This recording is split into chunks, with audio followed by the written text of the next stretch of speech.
Sir, আপনার লাগেজগুলো সব আপনার রুমে পৌঁছে দিয়েছি। আমার লাগেজ রুমে নিয়ে গেছে কেন? আমি তো রুমে থাকবো না, আমি আমার বাড়িতে থাকবো। আপনার বাড়ি এই গ্রামে? হ্যাঁ, এই গ্রামে আমার জন্ম, এখানেই আমি বড় হয়েছি। যাও, তুমি রুম থেকে লাগেজ গুলো নিয়ে এসে গাড়িতে রাখো, একটু পরে আমি বেরোবো।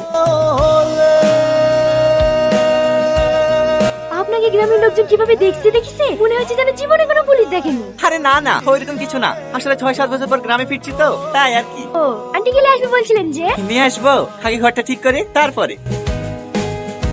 এটা আপনার বাড়ি? হ্যাঁ, এখানে আপনি থাকবেন?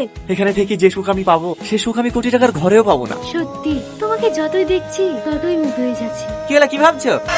কিছু না। দাও একটা দাও, যাও তুমি বাড়ি যাও। বাড়ি যাবো মানে? ঘরগুলো এভাবে পড়ে আছে, আগে সব পরিষ্কার করবো, তারপরে বাড়ি যাবো। না না, তোমাকে পরিষ্কার করতে হবে না, আমি করে নেবো। বললেই হবে, আমি থাকতে স্যার পরিষ্কার করবে, আমার খারাপ লাগবে না। যান, আপনি ব্যাগগুলো নিয়ে গিয়ে ভিতরে রাখে, আমি কারো বাড়ি থেকে ঝাঁটা নিয়ে আসি।